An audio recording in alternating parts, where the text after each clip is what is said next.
আজি বিষয়া কৰ্মচাৰী পথাৰত কিয়? হয়, আপুনি ঠিকই দেখিছে। এয়া বিষয়া কৰ্মচাৰীসকলে পথাৰত ধান কটা কামত ব্যস্ত হৈ আছে। এয়া কোন বিভাগৰ বিষয়া কৰ্মচাৰী নিশ্চয় আপোনালোকৰ জানিবৰ মন যাব। এয়া জলসিঞ্চন আৰু কৃষি বিভাগৰ বিষয়া কৰ্মচাৰী আজি পথাৰত নামিছে। আৰু কি কাৰণত নামিছে আমি চাওঁ, প্ৰতিবেদনটো আহক। এয়া হৈছে আচলতে এক সমীক্ষা। এই সমীক্ষা মতে জলসিঞ্চন বিভাগৰ পানী পোৱা আৰু নোপোৱা পথাৰত কিমান ধান উৎপাদন হৈছে, এই বছৰ 2024-25 বৰ্ষত কিমান ধান উৎপাদন হৈছে তাৰ এক সমীক্ষা বা তাৰ এক জৰীপ ল'বৰ কাৰণে এইসকল বিষয়া কৰ্মচাৰী আহি পথাৰত নামিছে।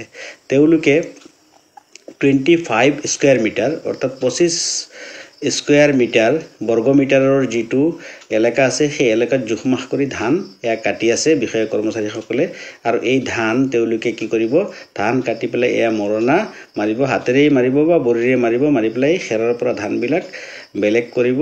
বেলেগ কৰাৰ পিছত ধানটো জুখিব। আপোনালোকে চাওক, তেওঁলোকে বৰ মনোযোগেৰে আজি অফিচৰ পৰা এয়া কেন্দ্ৰ পৰ্যায়ৰ বিষয়াসকল অফিচৰ পৰা আহি পেলাই তেওঁলোকে এয়া পথাৰত নামিছে।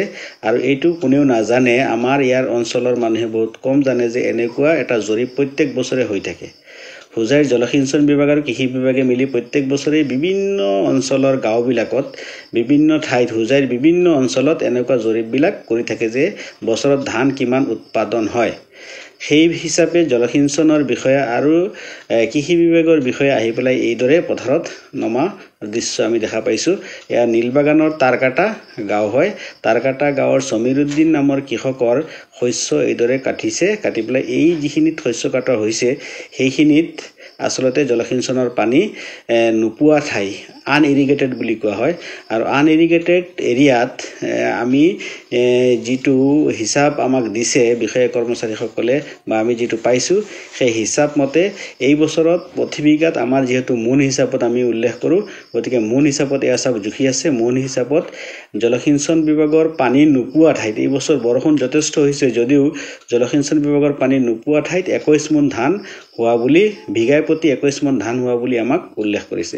ইয়াৰ উপৰিও আমি এইটো এটা নতুন বেলেগ এটা এৰিয়া চাইছোঁ, সেইটো হৈছে জলসিঞ্চন বিভাগৰ পানী পোৱা ঠাই। ইয়াৰ পানী পোৱা ঠাইত আপোনালোকে দেখিছে ধানৰ যিটো সঁচ সেইটো ভালকৈ গজিছে বা ভাল হোৱা বুলি উল্লেখ হৈছে। আৰু এইটো চাওক, এইটো আকৌ আমি জোখমাখ কৰিছোঁ বা এইটো এনেকৈ জোখমাখ কৰা হৈছে আৰু মাপ দিয়া হৈছে।